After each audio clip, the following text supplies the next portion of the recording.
Hello, hello. Welcome to 2 p.m. content. My name is Nick, and today we're going to be making a dungeon. Now, what do I mean by that? Well, a dungeon in this case is referring to a level. I have a very specific interest in game design, so much so that you've seen me work on a Harry Potter RPG, which I'm still making on the side. I've done a lot of like videos associated with playing Dungeons and Dragons. I have also, sorry, I'm getting comfortable in my chair here. And I'm also doing a series where I'm playing a game called Jedi Fallen Order, and I am analyzing the game as I play it to see if I can figure out why game designers are doing what they're doing. So, along with that, I figured it'd be kind of cool to make a basic dungeon on paper, just to kind of show you my process for how I create it from just taking an idea, a concept, and then turning it into something on paper that eventually I play on a game board. We're not going to be going too crazy into full detail. We're going to be overlooking a few things. I'm just going to give you a brief insight into how I go about and make a dungeon. I do have a class on this, so if anything comes out as being like of interest to you, you really enjoy it, feel free to let us know, and I'd be happy to run a class for you. Eventually, I may take this dungeon that we're going to design today, and I may port it into Unity and try making a game out of it. I have an interesting concept. I have no idea if it's going to work or not. It's going to take a little bit of effort, but I think it'd be a cool idea to see realized and have fun with. More on that later, so check back for future videos to find out what the story is with that. But for now, let's go ahead and jump in and show you how I make a dungeon on paper, so to speak. Let's go to the desktop view. All right, so again, a dungeon for tabletop games, and I did not get my music going, so let's get that music rolling because wanna just have something to jive to a little bit, which would be quite nice. Now, lost my train of thought. So a dungeon, particularly for tabletop gaming, doesn't actually require a heck of a lot. Like if you're gonna make a 3D game, then you have to have the model, you have to have the textures, there's got to be lighting. It has to interact with the character. You got to make sure it's not like clipping with the camera. There's a bunch of technical things that you will run into, which is why it's pretty difficult and you need to work with a team of people. But if you're making something for at home, then you don't have all those technical hurdles to get over. You can focus on the game design and the mechanics. Now, I'm going to be making this dungeon specifically for Dungeons & Dragons 5e, so the mechanics are already outlined. We could just focus on the level design itself, which is pretty nice. Now, believe it or not, you don't really need anything else aside Microsoft Word for this, because a lot of this is going to be getting the ideas out from your head onto paper. If you have Google Docs, that works as well, or any other text editor. You really don't need anything else beyond that. So I'm going to go over here. We're going to start up a blank document. So let's call this Dungeon in Progress. All right. So we'll come up with a name for that later. But to start off with, what happened to my phone? I thought I turned you off. I swear I turned you off. It's like every time I start a video, everyone tries to call me, but it's silent otherwise. Hold on, we're just gonna take this off the air. We'll take you off the air, phone. All right. So the first thing when you're designing a dungeon is you need to understand what the objective is. And this has to tie into why a dungeon is interesting or not, because if you're running a session as a dungeon master and you're going, I want you to go to this dungeon, that's not really an objective. You're just telling me to go into the dungeon. And, you know, if I'm supposed to be playing this adventurer who is amazing, then why do I have some person just telling me to go over there? They need some sort of incentive. So I think we can take this on a classic route. We can do a rescue the princess sort of thing. So the objective here Objective, rescue the princess. And you can also flip this around too. You could say rescue the prince. Could do that as well. I'm going to do rescue the princess because I think we're going to take a little bit of a traditional idea and we're going to turn it on its head. So we're going to say rescue the princess. We will say, what's a good kingdom name? The kingdom... Wow. You're seeing my spelling skills in real time. The kingdom of... Fancy names are always fun to mess with. I'm just looking around my house here. The kingdom of... hold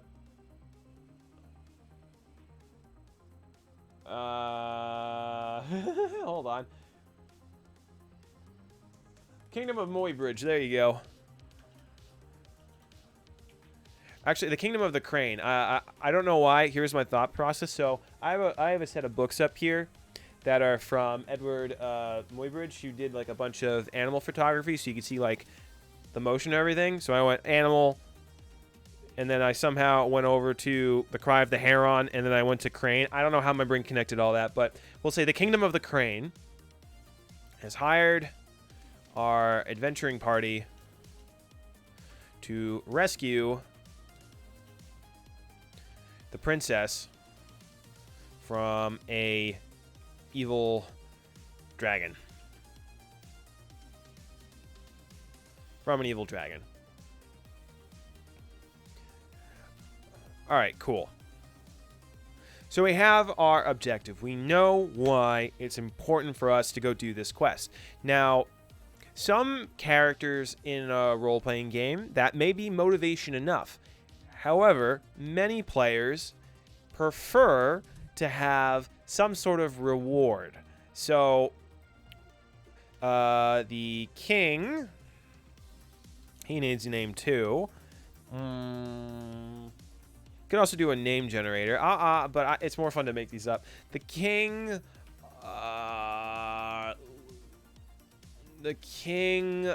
Alan?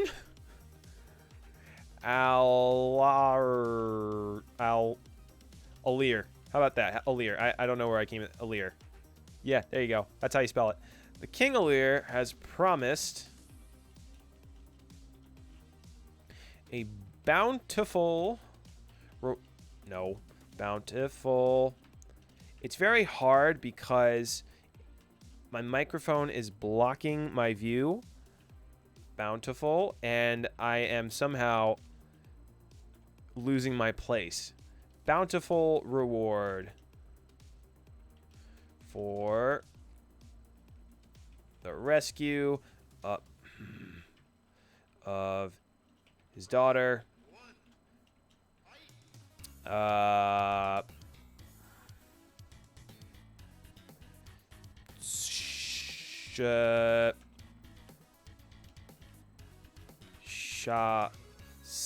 Shay. Shay's a good name. We'll go with Shay. All right, his daughter, Shay. There's no need for that comma there. His daughter, Shay. An amount of... So let's see. Another thing to consider here is the level of the adventurers. Because if they're really low level, like level 2, for example, then like 500 gold pieces is an insane amount of money to them. However, if you're, say, like level 18, really high up, 500 gold, it's like, you know, it's not pocket change, but it's not, you know, it's not exactly a huge incentive. So part of this is also keep in mind the level of the adventurers. So I'm going to say an amount of, let's say 1,500, no, we'll say 500 gold pieces to the party. And I would say, and you know, you can kind of play with the adventurer level a little bit. GP has been promised for her safe return. Now, interesting thing to note here is we don't actually have to specify if the dragon needs to be killed or not. The party can therefore have some creative solutions to that, which is a big part of the game. So, okay, we have an objective. We know what we're doing. Now let's come up with some blah, blah, blah, blah, blah, some themes.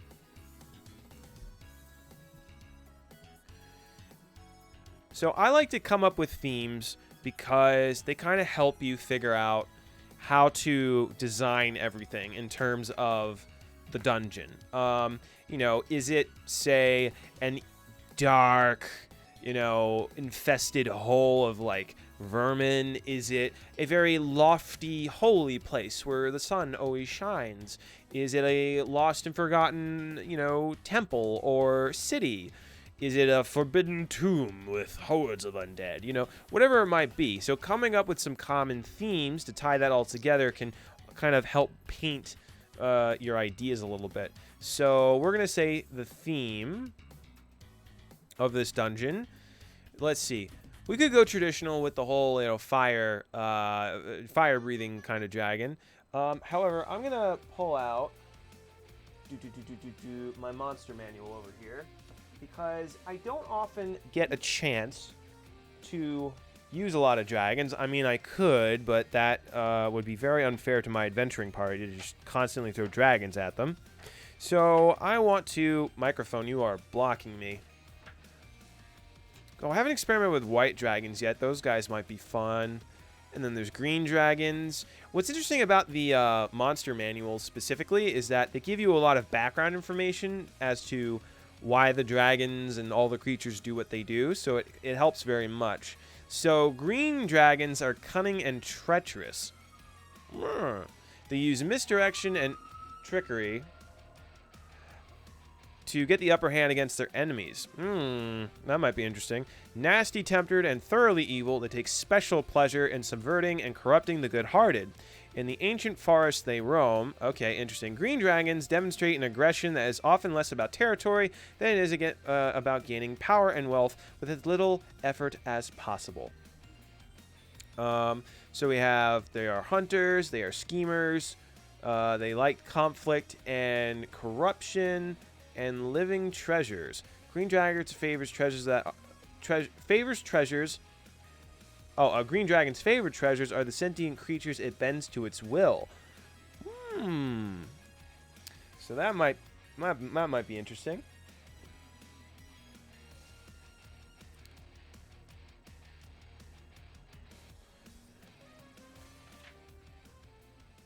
Okay. We've got some stuff to work with here. Just putting my book right over there. So because we know that I know that I'm gonna be dealing with a dragon here. I've got some background information on it. We know that it tends to dwell in a forest, which is pretty cool. However, because it's dark and sinister, we can also paint the forest a particular way. We could just say forest, but that doesn't really suggest much in the eyes of the player. So let's do themes: dark, overgrown, shadowy forest. I'm also going to say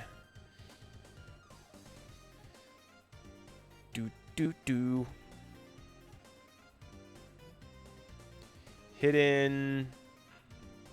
What am I trying to say here? Hidden. Bop, bop, bop, bop, bop.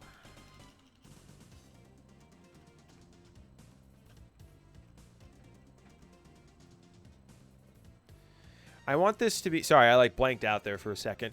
What I think would be cool is to... Because dragons, or at least the green dragons, they are hunters, schemers. I think what makes sense is because the dragon likes to scheme and manipulate, there will be a series of challenges or traps as well to try and lure the adventurers off path. And this we can actually put in with magic items, other parties that are there. We can also have other minions that the dragon has employed to trick other people. So dark, overgrown, shadowy forest, hidden traps, and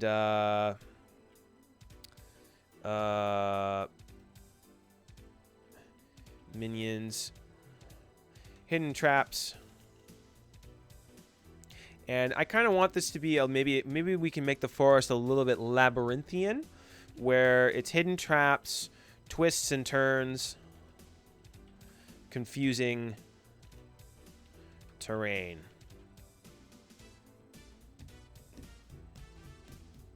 This actually might be kind of interesting because technically we may not need a map for this. That'd be really weird to do in... That'd be really weird to do in 3D then. That's okay. We're going to keep rolling with this for right now. I can make adjustments to it then. But, so we got hidden traps, twists and turns, confusing terrain, and let's see.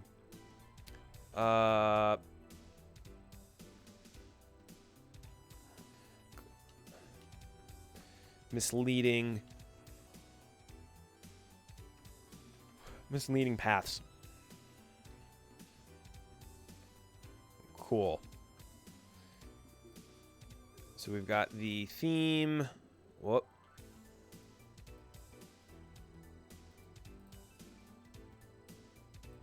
Just doing a little cleanup here. All right. So we have some ideas here.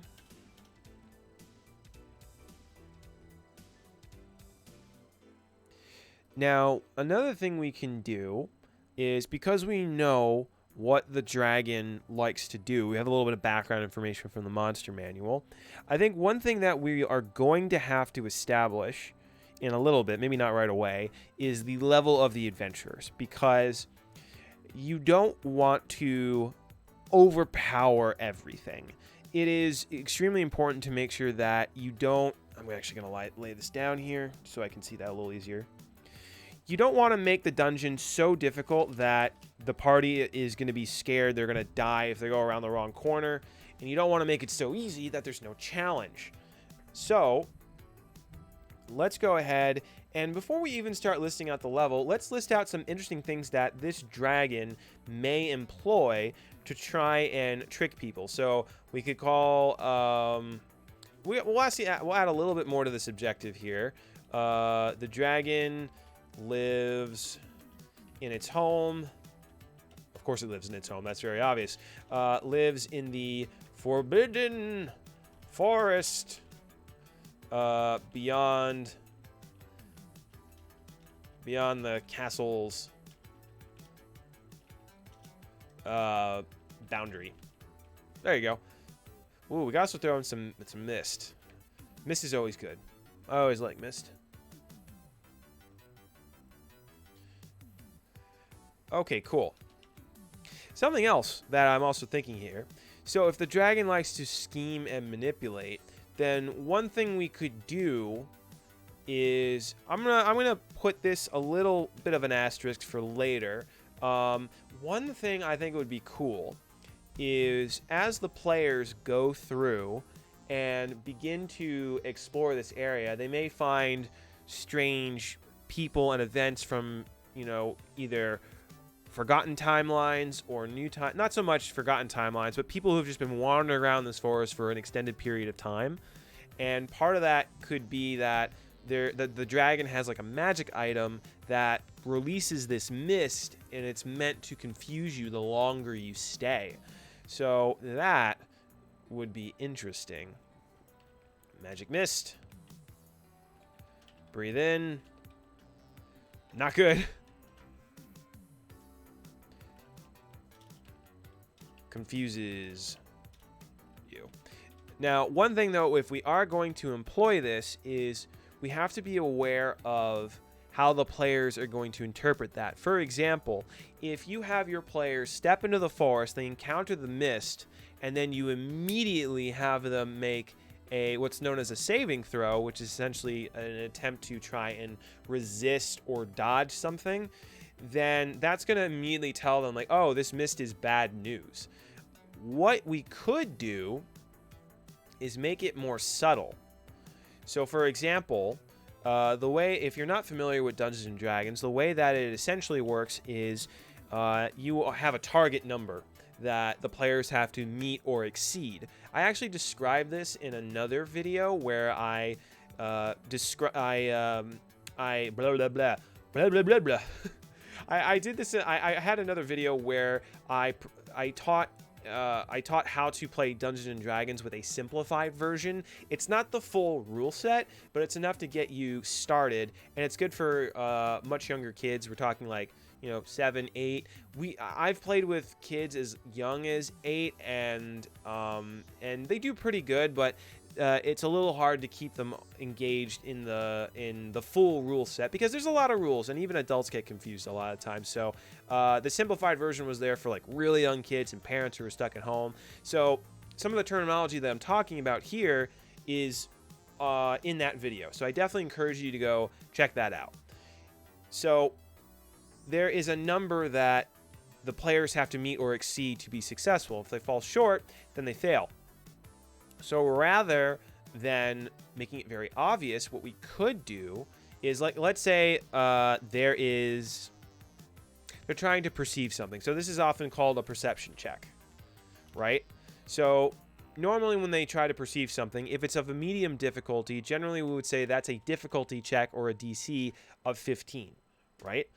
Now, when they first enter the mist, they probably are resistant to it, so that's fine. However, over time, we could say that this DC slightly increases. For example, the DC increases by, I don't know, by 2 for every, you can even say 1.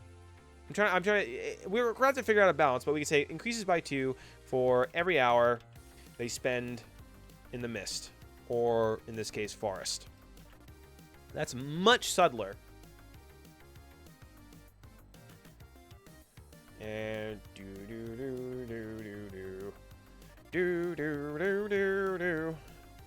all right, listening to this music is going good. All right, so we've got some cool ideas here. We're gonna come back to revisit that, but let's come up with some obstacles. Now, what do I mean by obstacles? So all games have a set of things. First, they have a goal. Every game does this. Mario, he's got to get to the castle, find the princess. I'm trying to think of another example. Banjo-Kazooie, he's got to rescue his sister from Gruntilda the Witch. Excuse me, just had some lunch a minute ago. And what's a more current game? Half-Life Alex just came out recently. She's got to go and find out what this super weapon is about and potentially stop the Combine. So all goals are different, but every player needs a goal. What did I just hit here? If they don't have that, then it very much becomes, why am I doing this? Whoop. Come on. No, too loud. The music just kicked up a notch and it was a little distracting. Cool. So, we've got that covered with our objective. Now, obstacles in this case are things that get in your way. And again, this is all different. Mario, he's got things to jump over. He's got enemies in his way. And they all behave differently. Banjo-Kazooie has got to go find puzzle pieces, and he's got people stopping him. And then Half-Life Alex, again, obviously has the Combine, but she also has a bunch of alien creatures and various obstacles from when the Combine took over Earth. So she's got to traverse the environment. She's got to figure out how to unlock things. And all of those are different types of obstacles. They can be categorized differently, but they're all the same thing. They stop you from getting to your goal, no matter what they do. So here, we're going to list out some obstacles that are going to stop our players from getting the princess. Now, obviously, the big one is the dragon. In this case, it's a green dragon. This dragon, we'll say this green dragon has... Let's see, what would the name of this green dragon be? I know I have a naming list in here somewhere, but I'll ignore that. Let's just say...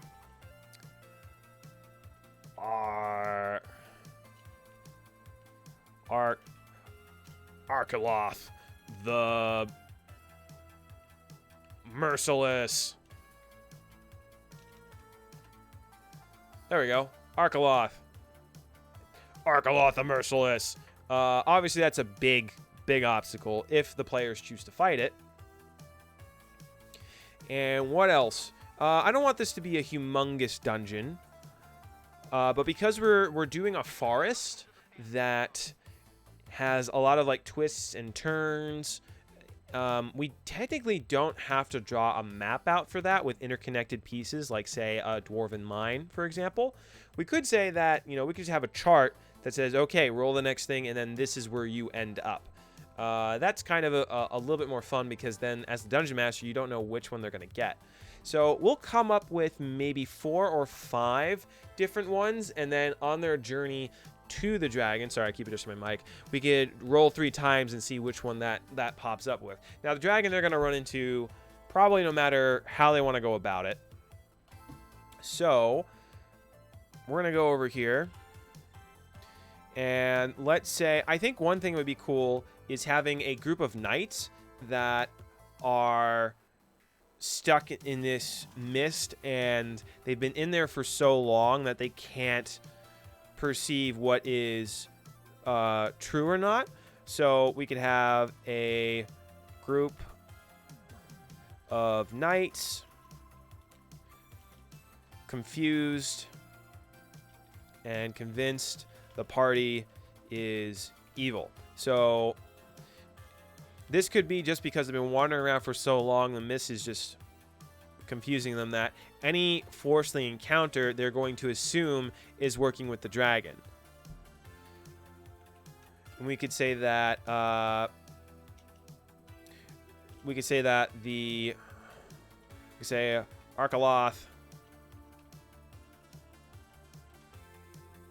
has sent them, used illusion magic to one thing we could say is that they presented some illusion magic to say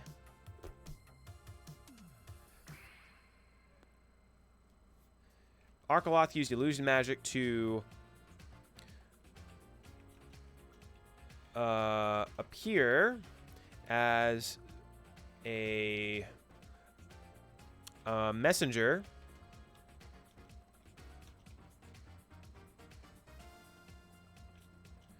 to provide, actually, here we go, here's a better one. Use illusion magic to appear as a wood nymph and provided a magic compass that is supposed to direct them out of the forest. In truth,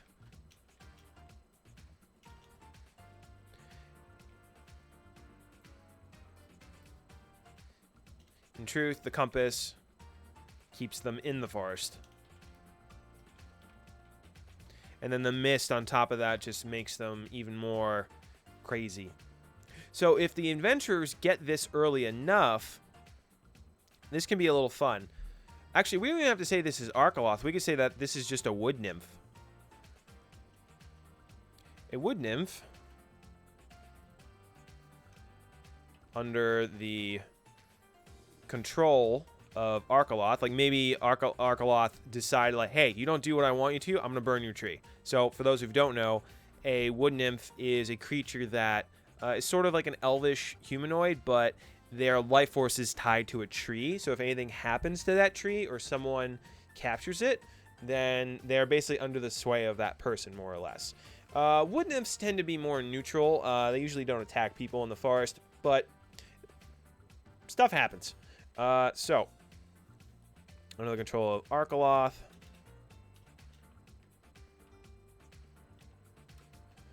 Cool. So we got that. Take a little swig of water here. So that's interesting because then they could potentially encounter the wood nymph.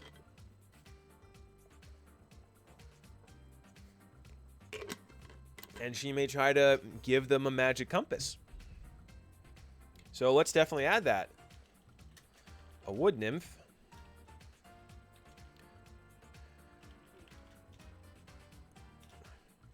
Living in a magic grove. Gives the party a magic compass.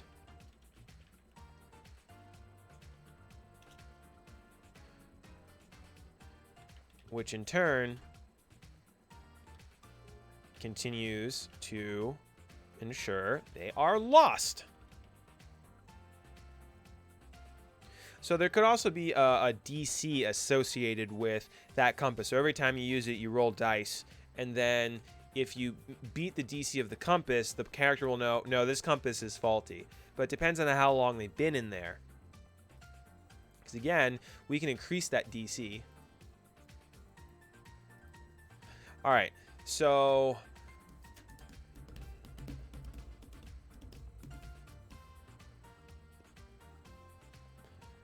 all right, let's see. So we got 2 here. Then what else might be interesting? So let me see what else I can glean from my monster manual over here.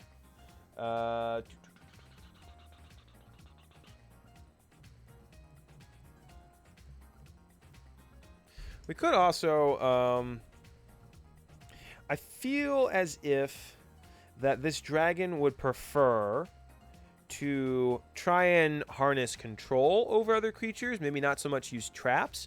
So she could also have some minions. Like a big part of D&D is that kobolds worship dragons. So she could also have some kobold minions running around, and they also in turn have traps and whatnot. That could just be more of a direct force. So a camp of kobolds wait in ambush along a path, including traps to limit movement and damage the characters. So we have a little bit more of a combat-based thing as well as some traps to get around. Traps are interesting because they can serve as a puzzle depending on how you do it, because you need to avoid the traps to avoid being damaged. However, you don't want to overly rely on them, because then it's just trap after trap. It's a trap. It's a trap. You know, it can get a bit much. So we'll put some there. Okay. So I'm trying to think what else would be interesting. So this is a forbidden forest. She lived there for a long time. We could have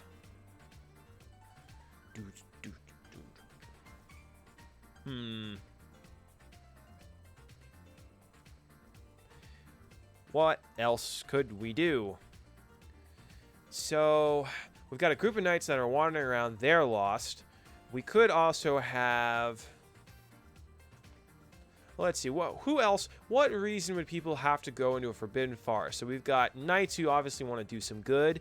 We could also have some magic users, say wizards perhaps, who want to get some, shall we say, like dragon scales and teeth and whatnot, because the dragons are very magical, so anything you can get from them, 1, would sell very high, and 2, you could also potentially use in potions and whatnot. So group of wizards, a wandering, maybe not groups, maybe we'll say a wizard and his apprentice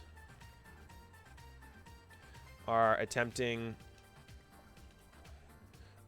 wandering through the woods in search of component materials.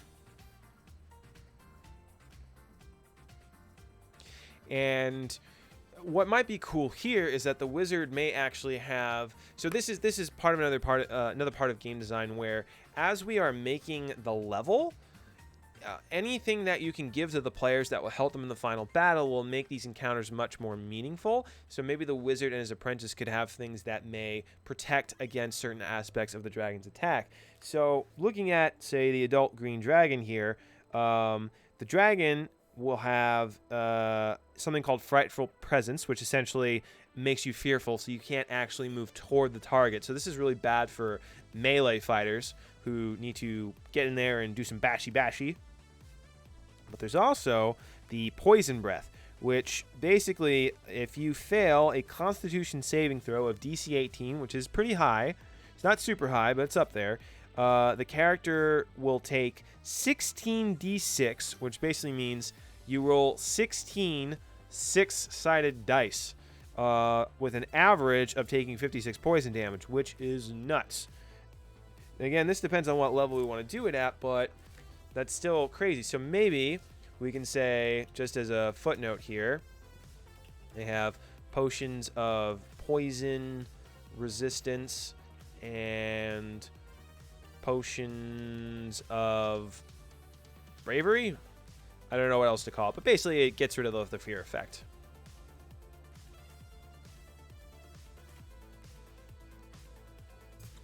All right, another swig of water here.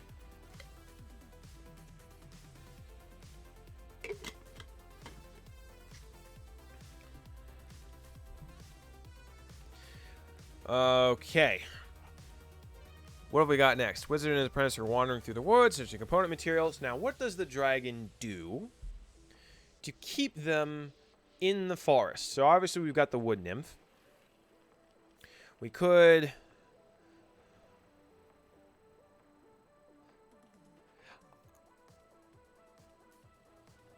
have the wood nymph again show up here, but we could also have another sort of environment. So we've got the kobolds, which are under the direct control of the dragon because they worship the dragon. We've got the wood nymph, who is basically being leveraged because she doesn't want her tree to be destroyed, and she's sort of stuck there. How she got there, who knows? That's a whole other story. So what is going to bind the wizard and his apprentice to being here? I would say the fact that... So, again, we could have the wood nymph. Maybe they were traveling for a while. So we could say got surprised by kobolds and retreated to the nymph's grove, where they rested. Then the mist really took a toll. So if you take a long rest in here, the DC goes up quite a bit. Then the mist, I don't know how else to put it, really got into their system.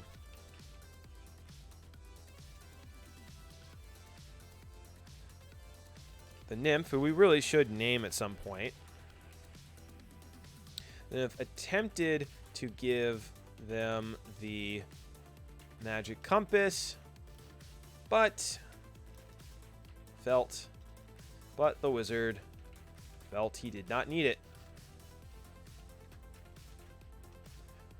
So now we have multiple things kind of moving together. So, excuse me.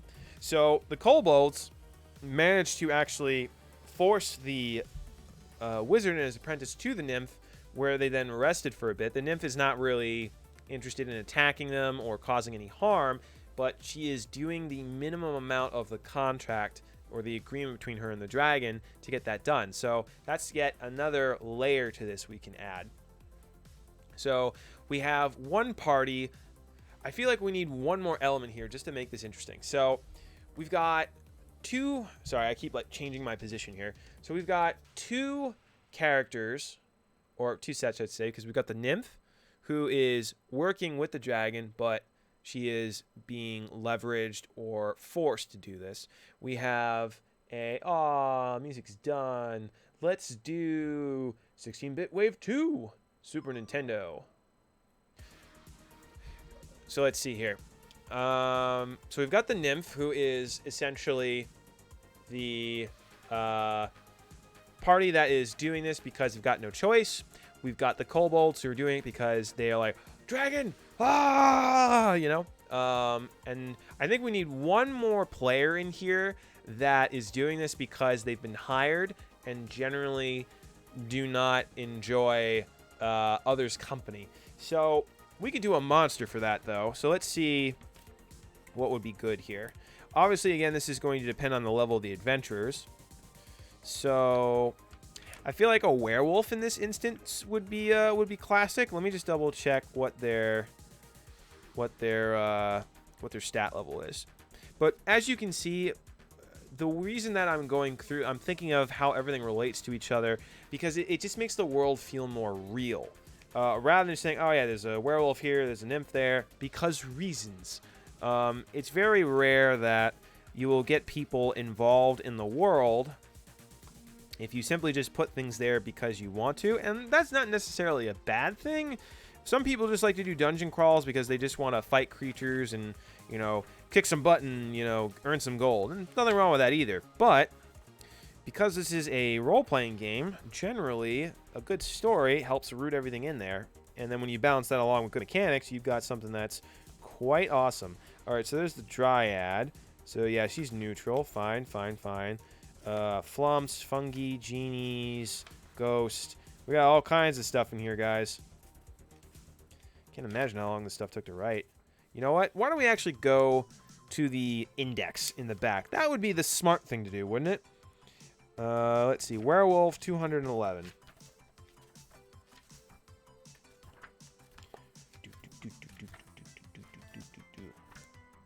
What is this from? Is this Sonic? I think it's Sonic.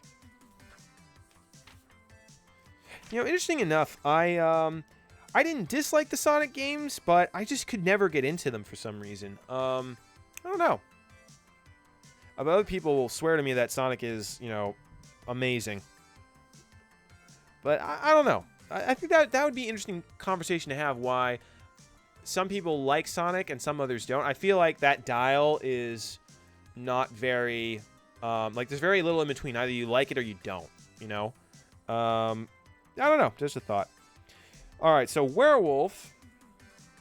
We've got a challenge rating of 3. All right, all right, all right. Cool. We could definitely make that work. Oh, we've also got were-tiger. There's a were-bear. Oh. We've got options, guys. Yeah, check this out. We got a were-tiger, and we got werewolf. Very interesting. Okay, so that's not unheard of as long as we balance it out a little bit. We can also give the werewolf some more minions. He doesn't have to do it alone depending on the level. So, we could say a werewolf. The other thing I like about this is, while I'm thinking of it, is it's not totally necessary for the characters to fight everyone.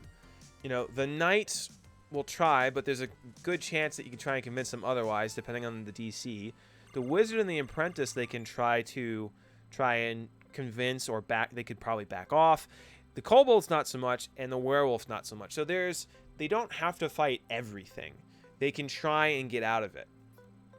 But depends on how you approach it. You want to give your players options, and this goes into player agency and all that stuff. But that's a much more deeper talk.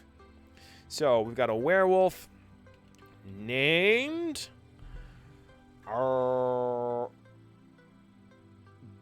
Bob. No, that's too lame. We need what are we gonna do? Werewolf named Jarkon. Jarkon? Jarkon. Jarkon. Jarkon has an agreement with the dragon.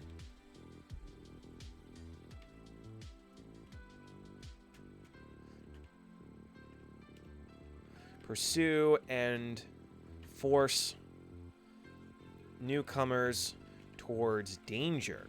So in return, he can pick off any stragglers. So we could also add in an old passing caravan. So not every encounter you have needs to be with people. So for example, because we've got this werewolf that has an agreement with the dragon, basically all she wants him to do is to force people into her traps, so to speak, either towards the wood nymph or towards the kobolds or towards something else, which we should have a maybe a cool magic item or something, magic item encounter. I don't know if encounter is the right word for it, but something that ain't good. Bad. With lots of exclamation points. Just makes it that much more powerful. So this is interesting because then the players can try to engage him, but if they try to flee, they can likely get away, but he gets to lead them toward one of these. So we have something that is, again, there's more of a dynamic here. And this may also ask the players to question why this werewolf hasn't attacked or gotten rid of. What is going on with this music right now? We had like some weird like rippling music in the background. It was driving me a little crazy. But anyway, we could have this werewolf, not attacking the nymph because one, she's also on the so-called payroll of the dragon, and the kobolds either. So that could be really interesting there. And in return, you can pick off any stragglers for food, because that's what werewolves do. So we can say he's the leader of like a pack. Leads a pack of werewolves or wolves, depending on, again, level of the adventurers. We got to keep that in mind. Old passing caravan. So again, this is interesting. Has been torn apart and ravaged. Old. So this can potentially tell people that there are werewolves in the area. The players may find clues here. What I think might be cool, though, is because werewolves, fun little form here, they have a damage immunity. They are immune to bludgeoning, piercing, slashing from non-magical weapons that are not tempered with silver. And again, depending on the level of the adventurers, they may not have access to this gear yet. So this might be a good spot to say, like, maybe this was a group of gypsies that were passing through. The werewolves attacked them, and there was one guy who actually had like a silver sword or something, but it got lost in the chaos. So this might be a good place for them to find, clues about werewolves in the area. Silver blade can be found.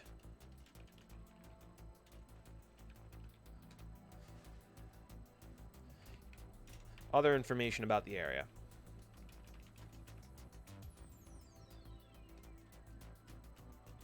This could also be a good spot to maybe find a charm that may help. We could also put this potential charm to ward off mist. We can also put this somewhere else, so that way it makes it more likely for the characters to find it. You don't want to just plot the downfall of the players. You want to give them options to succeed. So we could also have the wood nymph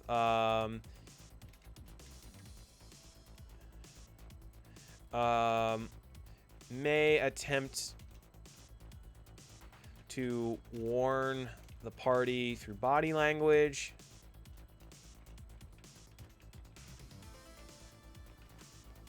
So she may also try to tell the party, like, don't do it, he's like, yeah, go that way.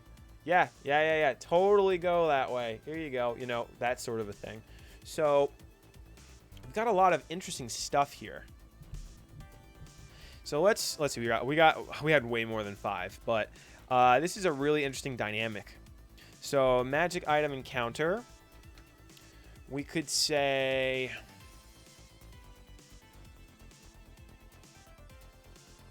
Let's see. We could say... What do I want to say? Well, this is why we have a Dungeon Master guide here. I'm just going to take a quick peek and see if there's any item that has a tendency to draw characters to it and is evil. I know that there is a weapon that will essentially cause you to go berserk and attack everybody. Oh, poop and pipes of haunting.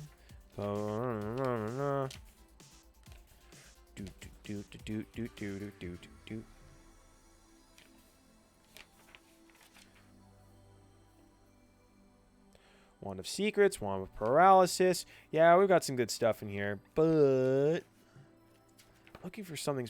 Basically, I want something that is going to attempt to charm the party. Oh, I may have an idea, actually.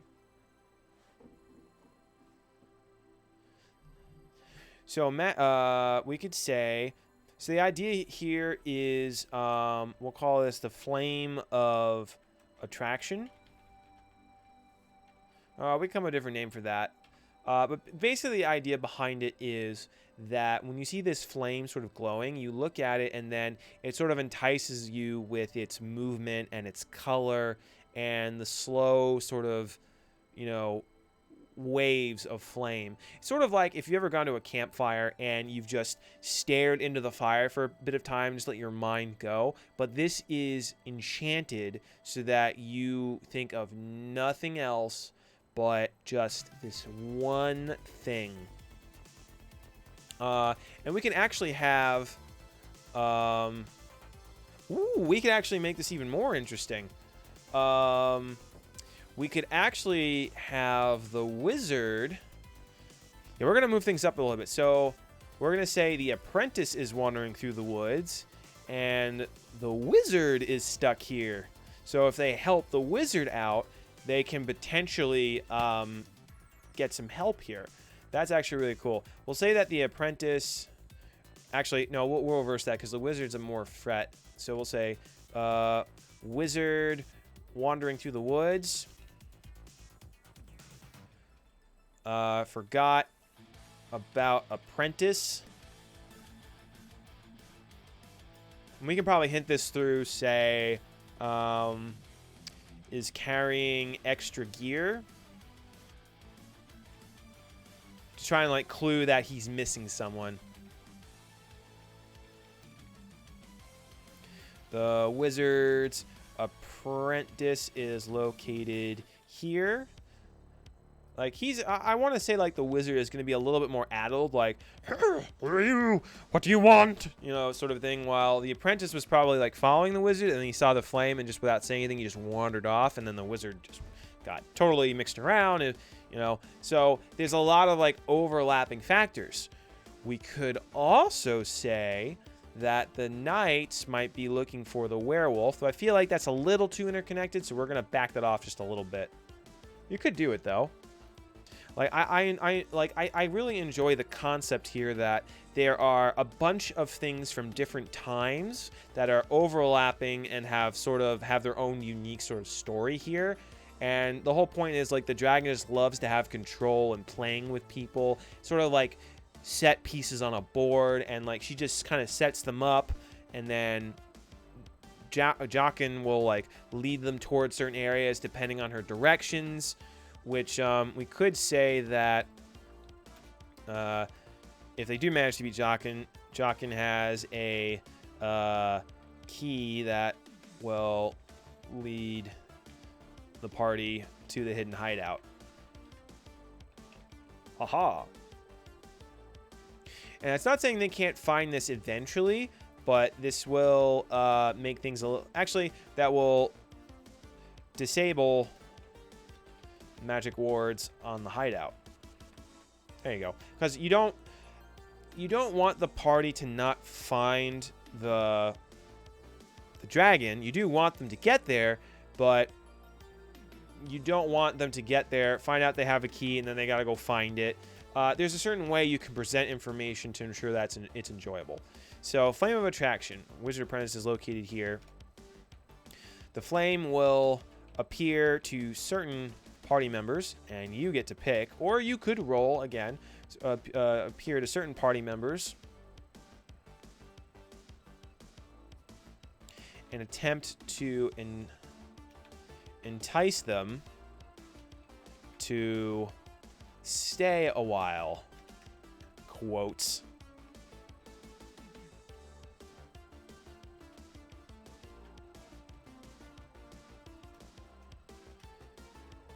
Players must make a saving throw or be charmed.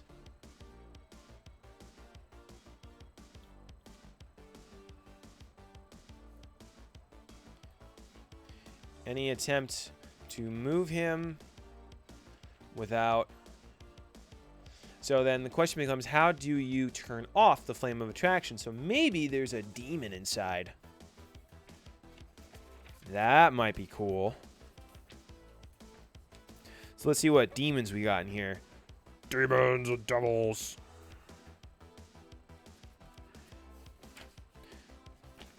Oh, we could say devils. I mean, why not?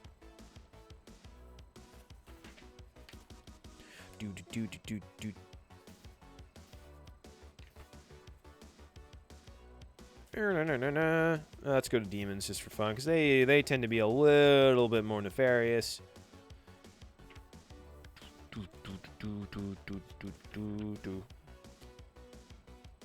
Ooh, not a Marlith. That's bad news. A Dretch. Oh, not a Baylor. No. No, no, no, no, no, no, no, no, no. You do not, no, no, no. You do not want to mess with that. So I'm looking for something that's around like level 5 or 8, perhaps. That's kind of how I'm thinking it for right now. Quaist, a Yokel. Oh, actually, they're pretty tough.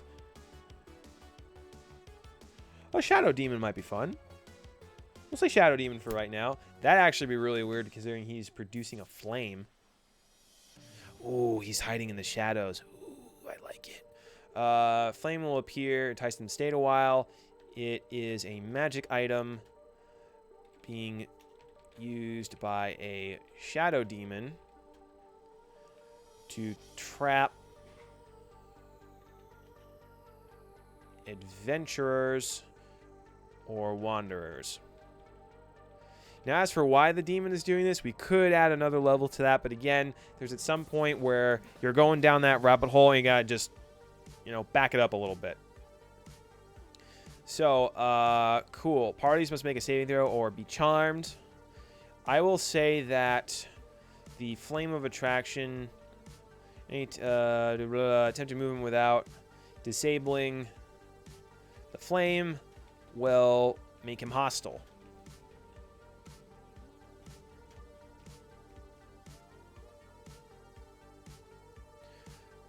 And this is probably a good time to save, so we're going to do that now. Let's go to desktop. I don't have a folder for this yet, so I'm going to put this in Blender tutorials for now because I am eventually going to see if I can make this a 3D environment potentially. So we'll say dungeon, or how to make a dungeon.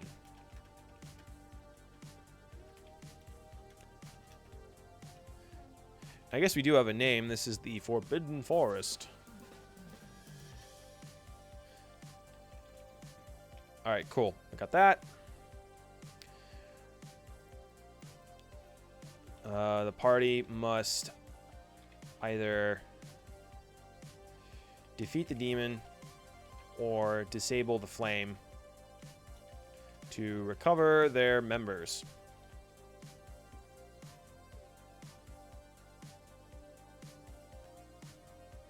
So we have a bunch of stuff here. Now, the next big thing from here would be for me to start taking all of these ideas, because we've got the main bits. We've got the sorry, my brain. So we've got the goal. We know that. we've got things that are going to stop us from getting to that goal.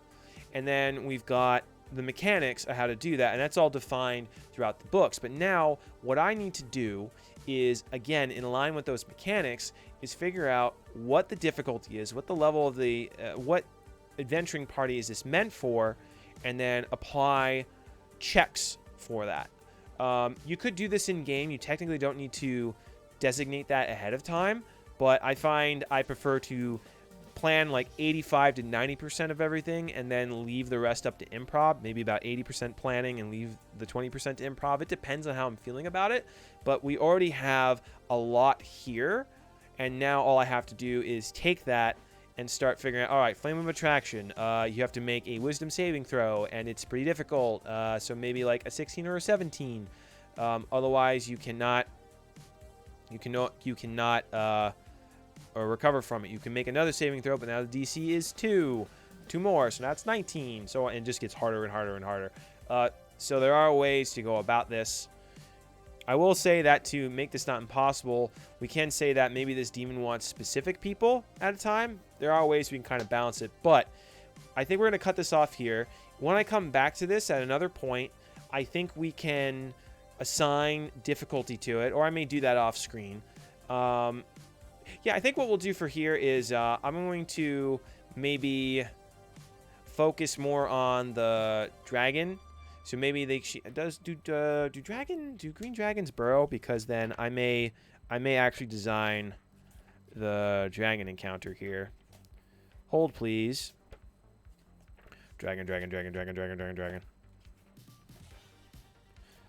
Where did here we go. Black dragon. Here we go. So gargantuan dragon, speed, fly. Oh, they swim. Ooh, that might be interesting. So we could say that there is an underground cave system, and you need to swim under a lake to get to the entrance. That's how it remains hidden.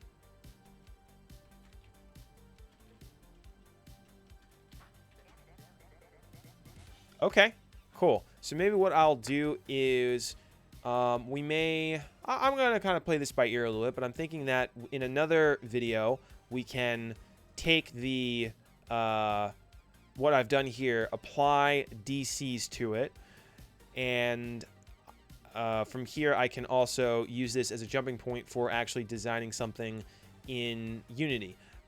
I'm going to take a little bit more time to think about that, because this is a really cool idea. And yeah, I'm just going to kind of sit on it.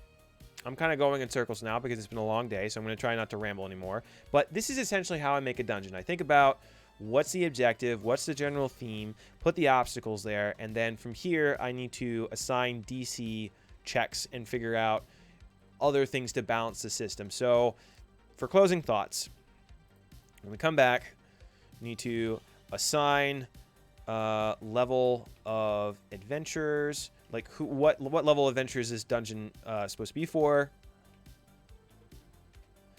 and then we need to assign DC checks to puzzles and items, etc.